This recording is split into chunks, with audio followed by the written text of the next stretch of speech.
Imagine this. One single sentence, whispered by a 5-year-old girl who doesn't even understand what she's saying, is enough to destroy a man's entire life in less than a week. This isn't a horror movie with monsters. This is The Hunt, Denmark, 2012. And it will make you afraid of the people you trust the most. In a small Danish town where everybody knows everybody, Lucas teaches kindergarten. He is 42, gentle, a little shy, and recently divorced. He wears thick glasses and a soft smile that makes children run to him the moment he steps into the yard. His best friend Theo has a daughter named Clara. Clara is 5, tiny, with huge eyes and a habit of walking around holding Lucas's hand wherever he goes. She loves him the way only little kids can, completely, without filters. One afternoon, while the children are drawing, Clara gives Lucas a red paper heart and tries to kiss him on the mouth. He kneels down, laughs kindly, and explains that kisses on the mouth are only for mommies and daddies. Clara doesn't understand. She feels scolded. She feels suddenly far away from the person she loves most in the whole world. That same evening, she's sulking at home. Theo's wife Agnes asks what's wrong. Clara, still hurt, still confused, repeats something she once overheard from her older brother and his friend. Something about seeing an adult man's private part. She says it happened with Lucas. She says it angrily, because she's angry. She doesn't know those words are a bomb. Agnes freezes. She calls the kindergarten director. By the next morning, the police are involved. The director sits Clara down with a child psychologist. They ask leading questions. Did Lucas touch you here? Did he tell you to keep it a secret? Clara, eager to please the grown-ups, starts nodding. She adds tiny details that weren't there yesterday. Children copy each other. Soon another little boy says, "Yeah, me too, in the basement." There is no basement in the kindergarten. Lucas walks into work that morning smiling, carrying a bag of homemade buns for the staff. The smiles die the second he crosses the door. People look away. Someone whispers.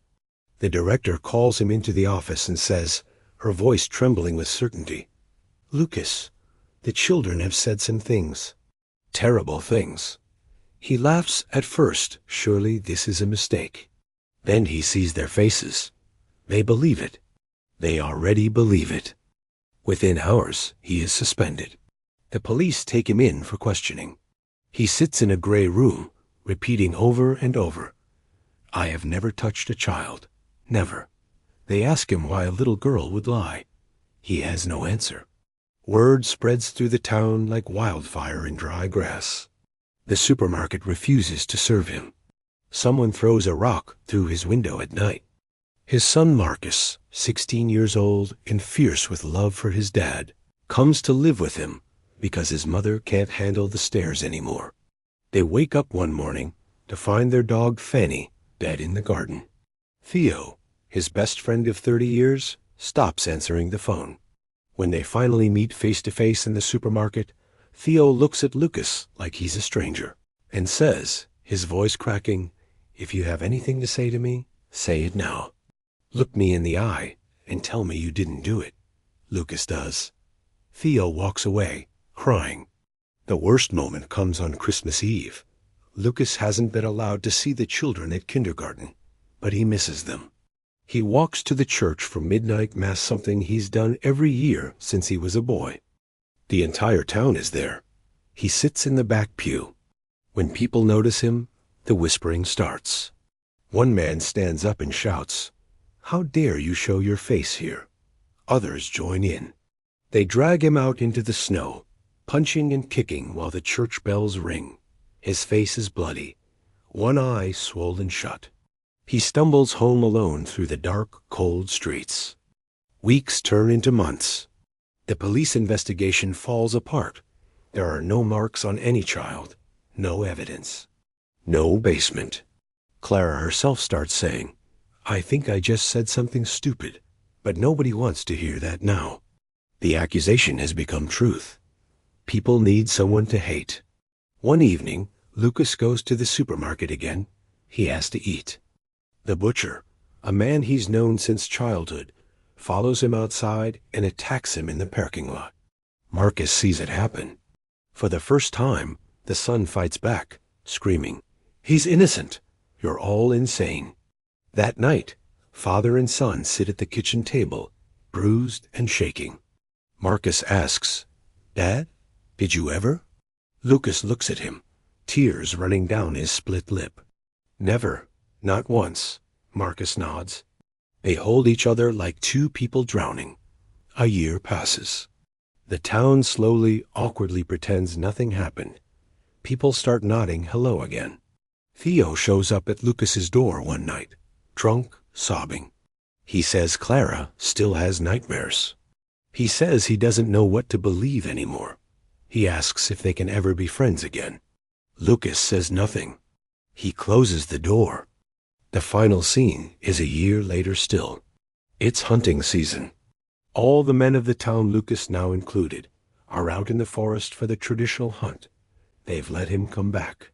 They hand him a rifle like he belongs again. The day is crisp, the leaves gold. They laugh together, drink coffee from thermoses. At the ceremony at the end, they give Lucas his first deer. He stands there holding the antlers while everyone claps him on the back. He smiles, but his eyes are empty. Later, as the men walk home through the woods at dusk, Lucas stops to tie his boot. The others move ahead, their voices fading. He stands up. He's alone for a moment. Then, far away between the trees, he sees the shape of a man. A rifle raises. A single shot rings out. The bullet misses Lucas by inches, splintering the bark beside his head. He turns, heart pounding. There is no one there. Just the wind in the branches. The camera stays on his face. He understands. It will never be over. Even if they smile at him, even if they drink with him, even if they call him brother again, somewhere in the town, someone still believes he is a monster. And one day that person might try again. He takes a slow breath, shoulders the rifle, and walks back toward the others. The forest swallows the sound of his footsteps. That is The Hunt, a film that asks one terrifying question. What if everyone you love decided tomorrow that you were evil and there was nothing you could do to prove you weren't? Sleep well tonight. And maybe, just maybe, remember to ask twice before you believe the worst about someone you thought you knew. Thanks for watching, and if you enjoyed this breakdown, be sure to subscribe for more.